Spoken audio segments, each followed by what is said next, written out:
Guys, welcome to another commentary done by Diggity. Bottom left hand corner, we have Fischei starting as the purple Protoss. I love that alliteration. Upper left hand corner, we have Attentatt starting as the white Zerg. No alliteration there.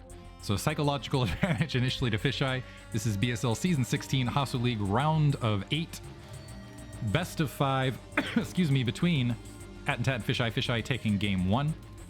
If you happened to miss that game, Fischei did put up a solid defense against Attentatt's early aggression. I'm expecting more of the same from Attentatt. We'll see. I think it's going to be what the series will be. I think is Fischei. It's going to be a test of Fischei's ability to respond to early Zerg aggression. Attentatt has shown time and time again that he's going to throw out early aggressive builds, and more often than not, he is. I don't want to take anything away from him because he's executed those builds fantastically, but it is going to be up to Fischei to respond in kind. And to do so with strategic vigor. I don't know another way to put it. We'll go with strategic vigor. It looks like he's going to get first scout again, which does not bode well for for Attentatt and maybe his early game options. In particular, it looks like he's. We'll see if he goes for a 9 pool or over pool. It looks like he's definitely going for an over pool. I think he wanted to pull out the 12 hatch on a 4-player map, and Fischei with the early scout can create some aggression and some blockading and some annoying frustration with that probe. You can see he's already trying to trail that drone. This is going to be an interesting. This could be critical moments here early. Attentatt doesn't have the resources to place this yet, so Attentatt actually moving this out. There's the second drone looking to drop it, but Fischei right on top of it. I think the first shot was from the drone. No, the drone pulling back, so that's going to delay the initial hatchery. It looks like Attentatt going to try to deal with those shenanigans by grabbing his third early, so he definitely wants to play 3 hatch before expansion. But that does mean drones cannot be that it'll be a little bit more challenging in the early game as far as drone rotation. Still blockading that natural expansion. Another drone going out, this time to scout. Let's see if it chooses the correct direction. Actually, I wonder how much that does inhibit Zerg. Certainly it delays the second gas and mitigates some builds along that regard. Anyway, spawning pool being built, although it's not often. There's not a lot of early 2-gas builds outside of this. What this does is this does preclude 2-hatch Mutalisk, but grabbing a third base like this usually is going to not make a, and especially Fischei sitting at this natural expansion this entire time has to have thoughts about it. But he's already got that Nexus up. Overlord has spotted it. He's going to go ahead and go for a gateway and then a forge to follow it. Zero pressure that he needs to worry about. That's the other advantage of getting this first scout, is you can optimize that front portion of the build and get very quick jumps economically. And especially if you looked at game 1, where there was, you know, a slower economic opener, granted for both players, but Fischei showing that he can still play out of the delay. It looks like not able to get the blockade at the natural this time, so that hatchery is being planted down. But that was after gas, and that gas, I think that gas was still a bit delayed for Attentatt. I feel like he's thrown off his early game build from this early probe. Has produced 4 Zerglings. Probe waiting to spot and verify. A single cannon warping in. Fischei's natural expansion online a little bit delayed on the probe transfer, but sitting at a comfortable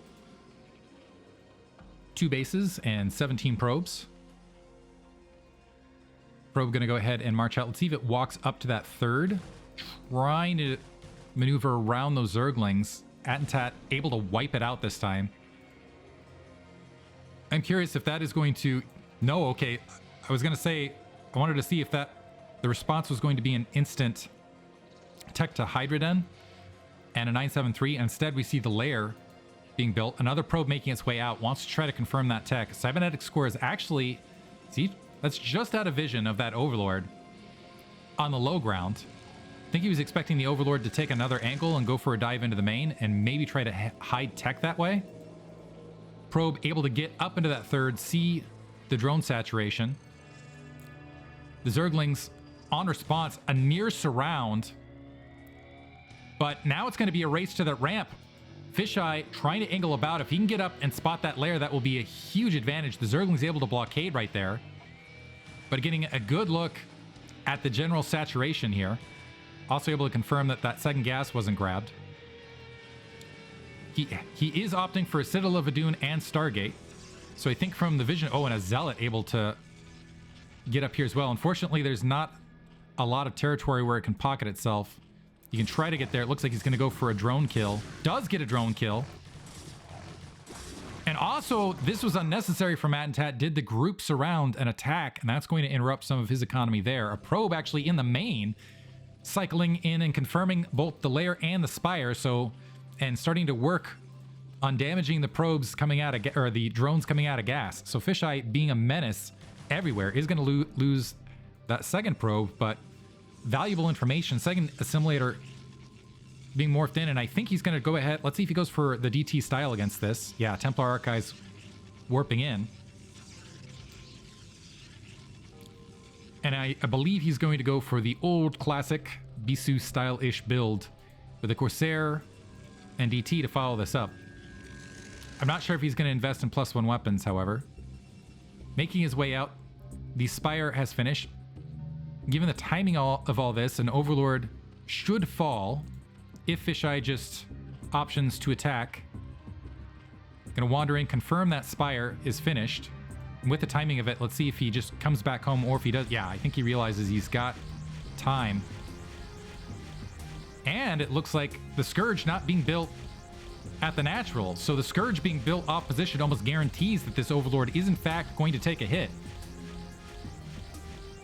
Creep Colony being dropped at the front. So Overlord down, 100 resources out. Now the Scourge starting to make their way out. 4th hatchery dropped on the front along with the Creep Colony. And a 5th hatchery near the 3rd. So this is going to be more stereotypical cutting edge Zerg play. Another Overlord getting taken out. So decent economic damage to start. Photon cannons warping in to mitigate a turnaround.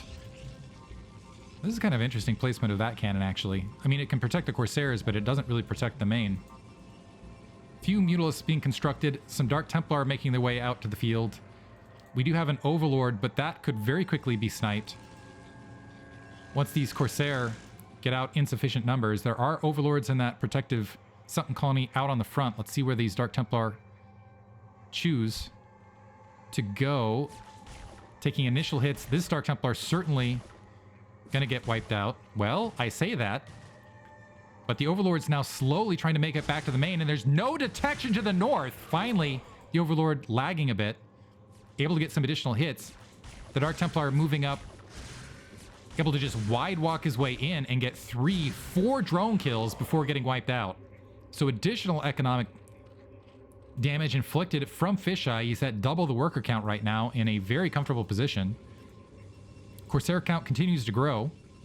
Some additional gateways, and there's the preventative photon cannon in the main, but great exchange from Fischei. I don't know if the initial Dark Templar is worth it, but still got something out of it. Regardless, he's in a very comfortable position here. +1 weapons about halfway finished. He's got a High Templar on the front. He's going to have that +1 weapons finished as well. Going for his Gateway Flood. Let's see if he starts moving out these Corsair in a moment. He's going to have that golden number, excuse me, of 5. And the +1 weapons, once that kicks online, look for him to be very active out in the field to maintain air control. A lot of Mutalisks now. So this is 5-hatch Mutalisk primarily. Attentatt wanting to play the air game. Really no saturation at the main currently. Looks like he didn't re-respond. Didn't resaturate at that location. Sitting at 31 workers versus 51 for Fischei. Fischei, I think that's, I believe, above 42 or 43. It's not fully optimized off 2 bases. So having the 3 base will play well for Attentatt there as the drone count increases. +1 weapons about to finish. I'm looking for those Corsair. Actually went up to 6. Could be a formidable threat, and the Robo Tech not going to be needed to secure that 4th. An Archon out there as well to maybe escort the Zealots. The Zealots looking a little bit smaller in number, but +1 weapons is going to finish here. Actually, that's a decent amount of Zealots. 8 Zealots. So they're making their way out. Little does he know the Mutalisks are waiting on the wings.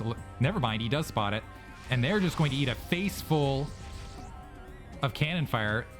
A large amount of Scourge trying to push out, but look at all of them getting picked up and wiped out by that Corsair army.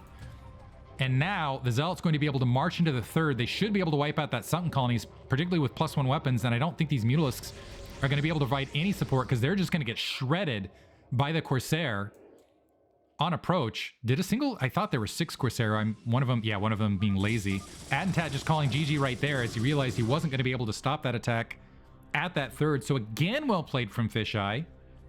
strong, just beautiful strategic play, and starting to show the weaknesses in Attentat's gameplay here. We'll see if he can recover in game 3. Otherwise, it looks like it might be a quick series. Hope you guys enjoyed it. Like and subscribe. Appreciate all y'all for listening.